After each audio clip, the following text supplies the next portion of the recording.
Hi all, ಇದು Saturday mini blog. ನಾನು ನನ್ನ ಮಗ, ಅಮ್ಮ ಮತ್ತು ಪಕ್ಕದ ಮನೆ ಆಂಟಿ ಅಂಗನವಾಡಿಗೆ ಬಂದ್ವಿ. ಪಾಪುಗೆ ಫುಡ್ ಕೊಡ್ತಾರೆ, ತೊಗೊಂಡು ಹೋಗೋಣ ಅಂತ ಹೇಳಿ. ತುಂಬಾ ಬಿಸಿಲಿತ್ತು, ಹಾಗೆ ಆರೆಂಜ್ ಕೂಡ ಇತ್ತು. ಜ್ಯೂಸ್ ಮಾಡೋಣ ಅಂತ ಹೇಳಿ ಆರೆಂಜ್ ಜ್ಯೂಸ್ ಮಾಡಿದೆ.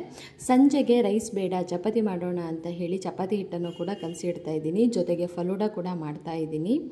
ಲಾಸ್ಟ್ ಟೈಮು ಮೆಣಸಿನ್ಕಾಯಿನ ತೊಗೊಂಡು ಬರ್ತಿದ್ದೆ, ಬಜ್ಜಿ ಮೆಣಸಿನ್ಕಾಯಿ. ಒನ್ ಟೈಮ್ ಮಾಡಿದ್ದೆ, ಮತ್ತು ಸ್ವಲ್ಪ ಉಳಿದಿತ್ತು. ಹಾಗಾಗಿ ಮೆಣಸಿನ ಬಜ್ಜಿ ಮಾಡೋಣ ಅಂತ ಹೇಳಿ ಬ್ಯಾಟರ್ ಕೂಡ ರೆಡಿ ಮಾಡ್ಕೊಂಡು ತೆಗೆದಿಡ್ತಾ ಇದ್ದೀನಿ. 2 ವಾರದಿಂದ ನಾನು ಹಾಲು ಕೆನೆನ ತೆಗೆದಿಡ್ತಾ ಇದ್ದೆ. ಬೆಣ್ಣೆನ ತೆಗೆದ್ಬಿಟ್ಟು ತುಪ್ಪ ಮಾಡೋಣ ಅಂತ ಹೇಳಿ ಅದೇ ರೀತಿ ಈ ಸಲ ಮಾಡಿದೆ. ಮರಳಾಗಿ ತುಂಬ ಫ್ಲೇವರ್ಫುಲ್ಲಾಗಿ ಬರುತ್ತೆ. ಸಂಜೆ ನಾನು, ಅಮ್ಮ, ಪಾಪು ಶನಿದೇವರ ದೇವಸ್ಥಾನಕ್ಕೆ ಬಂದ್ವಿ. ದೇವರ ದರ್ಶನ ಮಾಡಿಬಿಟ್ಟು ಪ್ರಸಾದ ಕೊಟ್ಟರು. ಪ್ರಸಾದನ ತಿಂದುಬಿಟ್ಟು ಹೊರಗಡೆ ಬರಬೇಕಾದ್ರೆ ಫ್ಯಾಕ್ಟ್ರಿ ಔಟ್ಲೆಟ್ ಅಂತೇಳಿ ಹೊಸ ಶಾಪನ್ನು ಹಾಕಿದ್ರು. ಕಾಸ್ಟ್ಲಿ ಅಂಥೇಳಿ ಅನಿಸ್ತು, ಏನು ತೊಗೊಂಡಿಲ್ಲ. ಮನೆಗೆ ಬಂದು ಚಪಾತಿನ ಲಟ್ಸ್ಬಿಟ್ಟು ಕಾಯಿಸಿ ಹಾಗೆ ಮೆಣಸಿನ್ಕಾಯಿ ಬಜ್ಜಿನ ಮಾಡಿದೆ. ಇದಾಗಿತ್ತು ನಮ್ಮ ಸ್ಯಾಟರ್ಡೆ ಸ್ಪೆಷಲ್.